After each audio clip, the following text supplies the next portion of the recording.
This is Unscripted Her. One family, four voices. Smart, fun, what's really going on? Finally, our discussion unscripted.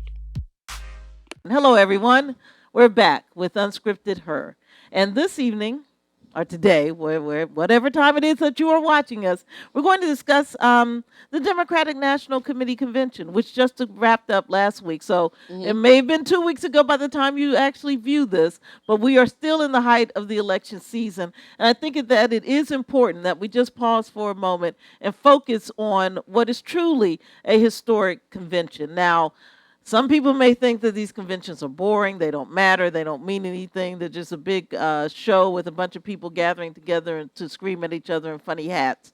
But these conventions do make an impact on the election in whatever year or election cycle they are held. And what is particularly important, I think, to note about this convention is that it did occur completely virtual, completely remotely. I'd just like you to pause for a moment and think and consider what it took to pull off this event last week. 4 nights of people being filmed all across the country, ordinary citizens being filmed in their living rooms, as well as the top of the Democratic Party being filmed wherever they were. This was a significant undertaking. I didn't think they were going to pull it off. Quite frankly, I didn't see how they were going to do it. I was pleasantly surprised. And I thought maybe we could just take a moment and give some of our impressions and takeaways. We may not have watched every night that it was broadcast for 4 consecutive nights, but I know we saw something that made an impression on us that we might like to just make a comment about or bring some attention to. So that being said, I'll ask Darlene to lead us off. What did you think about the DNC convention? Thanks, Lynda. She thought, wow, okay, there we go. So to your point, I was pleasantly surprised. But to Lynda's point, I didn't watch it the first day. And I watched some the second day, all the third day. What did I like the most about the Democratic National Convention? The talent that they had. I mean, it was amazing. It really Former presidents. Yes. How many? Was it 2? It was at least 2. At least 2. You know, of course, Jimmy Carter could not be there in person, but he did send in. He made a video, if I'm not mistaken, with his actual voice. This is a 95-year-old former president who participated as best he could, given his health and his situation. Awesome. Yes, and sorry to cut you off, what really resonated with me, they had all the former, people that they ran against. So you had Bernie Sanders, when, you had Elizabeth Warren. Cory Booker did the session of everyone that ran He in the likened primary. it to the breakout session when you have people were kicked off the island. But come did back you hear and that talk about the it. joke he made when he was Which one? like, my girlfriend likes you, Bernie, more than me? Yes, I did. That And was a good she's one. right. So Rosario Dawson probably did. But what was amazing about that for me was they're talking. Now, these people were on the stage debating with each other, letting us know, the American public, what their opponents had done wrong. And now they can come together and speak as friends and laugh. Yes. As colleagues. As colleagues. Yes. To me, that is politics. What we that's have democracy. That's democracy. That is the way democracy should be. Absolutely. And it's okay to disagree with someone and still respect them as a human being. And you I make such a truly good point, Darlene. Thank believe you.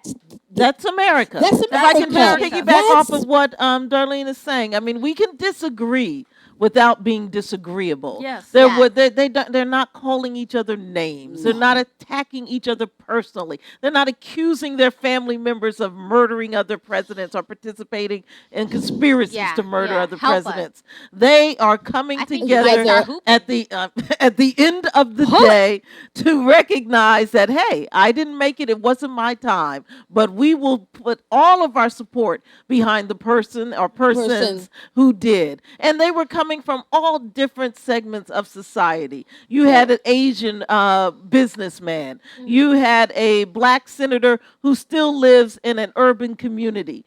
You had a white senator from Massachusetts. You had an older white senator from Vermont. You had Amy Klobuchar, who is from Minnesota. Yes, it came from all over, from literally from California to New England to form one unified front.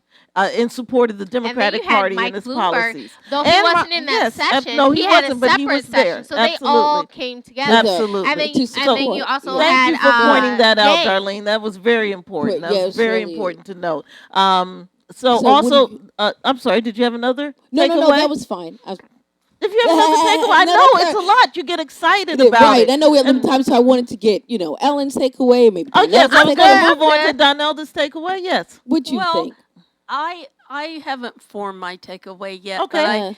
But I'm still mulling over it. I think what I liked is the diversity. Yes. I think it's important that we have younger people involved. Mm-hmm. And I didn't quite see as much of that as I wanted to, particularly when our candidates who will be opposing each other really are from the generation that will not be with us in the next 30 years. The average age of the Americans are 37, and the average age of people, lawmakers, are 67. Absolutely. There's room for critique. Yeah. See, that's the beauty of it. You can sit amongst like-minded people and have differing ideas as to how to promote and progress in the party. So, and that's fine.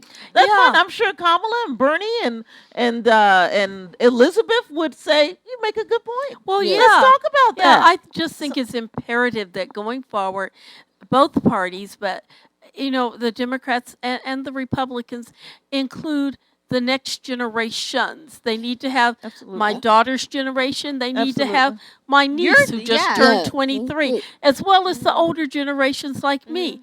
But we're together in this. And the laws that are being made today will have the consequences on her and on my grandson.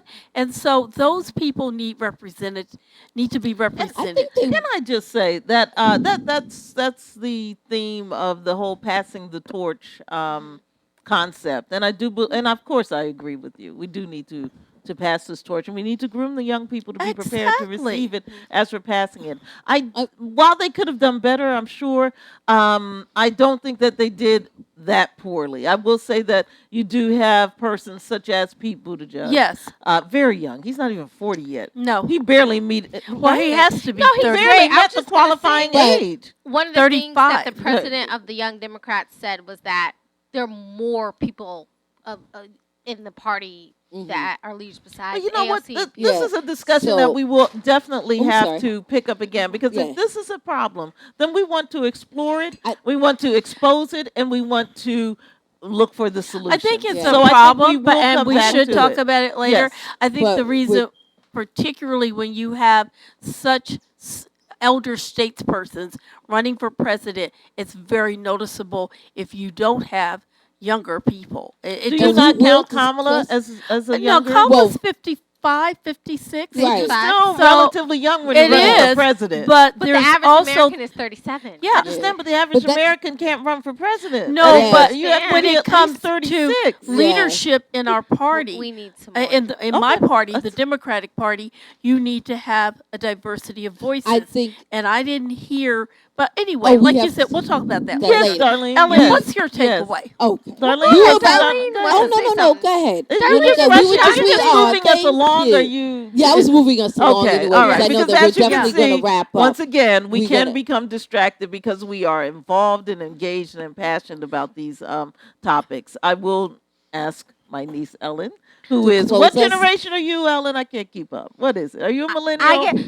You're a millennial, I'm a millennial, but I just made it by a year or so. Okay. And so I'm also the other generation. I'm a millennial. Gen X? Is that the next Yeah, and so I straddle But I'll represent for the millennials because I squeaked myself in there. So I'm a millennial. Yes. So right. Ellen, why don't you- Millennial. we're- Millennial. So we are going to wrap up, but we're going to close I with have a Ellen. takeaway. Oh no, I haven't said go my ahead. takeaway Yeah, yet. but But it Ellen takes hasn't time. finished. So share go her ahead. I actually have I'm said aware of everything the I wanted to time. Oh, say. she said everything she wanted to say. How This might fast? be Well- this might be representing how young people feel though right now. Right, So that's that's true. kind of Yeah, funny. we're out She of said time. anything. That's So you I kind of have- hilarious. I would Yeah. like to do an unscripted her hit up to one of the hidden figures that was behind the. I would still call it a successful event, if for ahead. no other reason that it was pulled off technically superbly. Oh, it was incredible. Right, it was And I great. want to It was give great. credit to Stephanie Cutter. She Excellent. is she's a Democratic operative, a political strategist. She's been involved in the Democratic campaigns of Obama. She's been in the administration of Clinton. So she's a long-standing Democratic strategist, but she was one of the program executives for the DNC. And I think it's important that we recognize that it was, in fact, a woman, a relatively young woman. She's only in her early 50s, Right. who helped to pull off this feat. And I think that deserves some Okay, credit and so attention. now- Some of the women of color are very involved in Biden's campaign. Absolutely. Yes, Simone yes. Sanders. Came on Absolutely. Another over. very, she's young. What is she, 30? A Is woman named that- Ashley yeah. Williams, another young woman in her early 30s as well. Absolutely. Absolutely. So he has brought over women of color and women to be heavily involved in his campaign. Yeah. All right, thank you. So- thank you. So, yes. From Unscripted Her. Thank you. Thank you. All right. We gotta wipe the water bottle up.